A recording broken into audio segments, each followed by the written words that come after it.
Welcome to the 700 Club. Let's go over to the CBN newsroom for today's top stories. Gordon, some reports of continued fighting today in Syria near the border with Turkey following the ceasefire announced yesterday. After helping broker that ceasefire with Turkish President Erdogan, Secretary of State Mike Pompeo traveled to Israel. The trip was designed to help ease Israeli concerns about the pullout of U.S. troops from northeast Syria. Chris Mitchell brings us the story from Jerusalem. Secretary of State Mike Pompeo met with Israeli Prime Minister Benjamin Netanyahu. Israeli leaders have said little about the U.S. troop pullout from Syria, but many believe they're concerned since the move strengthens Israel's #1 enemy in the region, Iran. On Thursday in Turkey's capital, Vice President Mike Pence announced a ceasefire after meeting with Turkish President Recep Erdogan. Today, the United States and Turkey have agreed to a ceasefire in Syria. The Turkish side will pause Operation Peace Spring in order to allow for the withdrawal of YPG forces from the safe zone for 120 hours. But Turkey and the U.S. seem to have different views on the agreement. Turkey's foreign minister says it's not a ceasefire. It's a pause. This is not a ceasefire. Taking a pause doesn't mean that our forces there are going to withdraw. But fighting continues in some parts along the Turkish-Syrian border. The Syrian Democratic Forces, the SDF, issued a statement and said they would do everything they can to observe the ceasefire, but rejected any occupation by Turkey of Syria. According to the SDF, it only applies to the areas that the Turkish invasion now controls. The agreement also does not mention Russia or the Syrian regime, who already have troops on the ground. The Assad regime rejected any Turkish occupation. And the big question is which reading the U.S. supports. The SDF says the Turkish interpretation would surrender all Kurds and Christians to Turkish jihadists. President Trump called it a victory. It's really a great day for civilization. It's a great day for civilization. So I just want to thank everybody. In Washington, some senators were unhappy.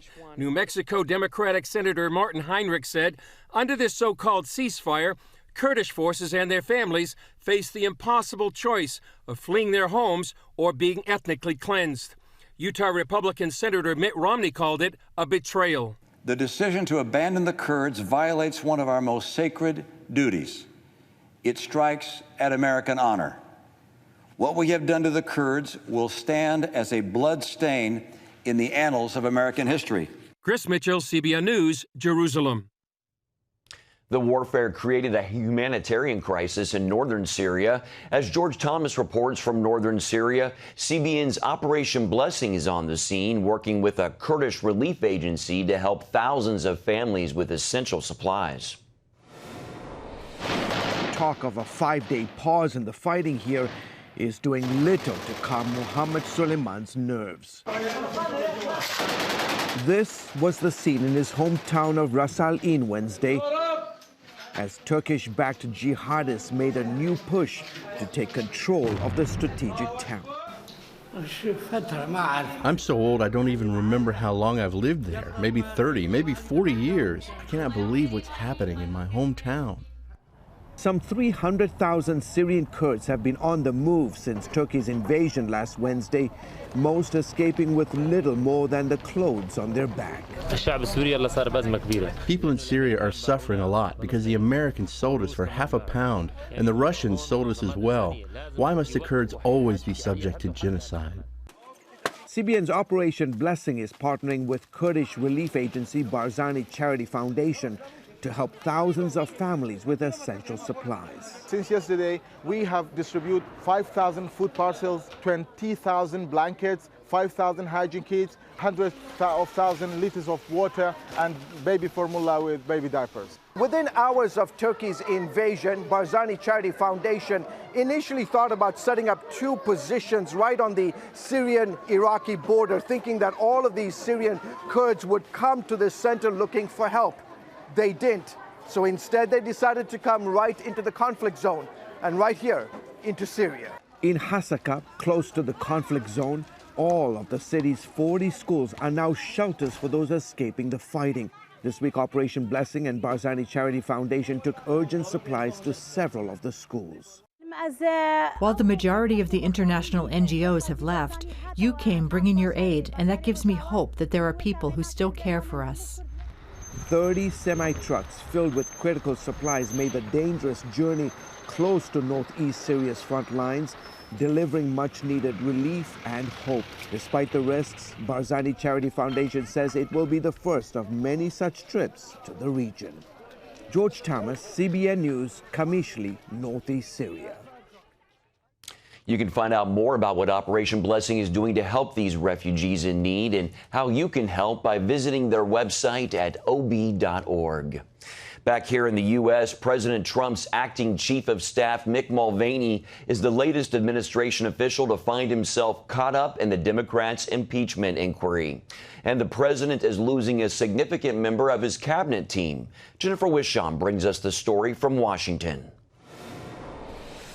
Taking the podium for the first time since becoming acting White House chief of staff, Mick Mulvaney fiercely defended the president. And I have news for everybody.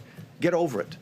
There's going to be political influence in foreign policy. As a matter of policy, he says the president isn't a fan of foreign aid, especially to countries known for corruption. And while the U.S. was withholding military aid to Ukraine, he says Trump was frustrated European countries weren't paying their fair share.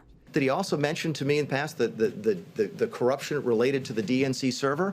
Absolutely. No question about that.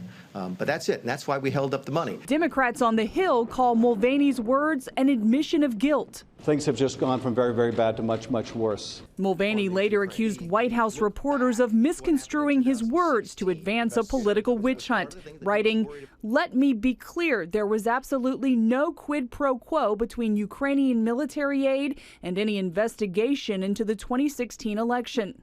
As Mulvaney's words reverberated in Washington, at least 20,000 Trump supporters in Dallas had a different chant. President Trump says Speaker Pelosi hands out subpoenas like cookies. I have people getting subpoenas I never heard of. I said, who are those people?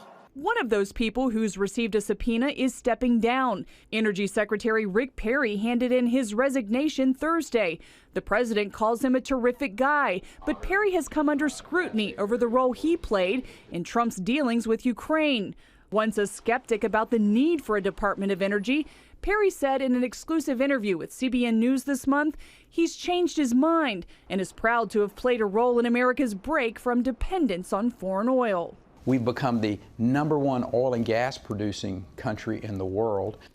Perry is one of Trump's longest serving cabinet members. Each week he joins his counterparts for a Bible study led by Capital Ministries. To be with people who share your values, I happen to think it's one of the most consequential things that I do in this administration is to meet with them, to study the Bible, to reflect for this administration, reflect for President Trump, that he is surrounded by men and women who are grounded in Judeo-Christian values. Perry has been given a deadline of today to hand over subpoenaed documents to House Democrats related to his work in Ukraine. Jennifer Wishon, CBN News, Washington.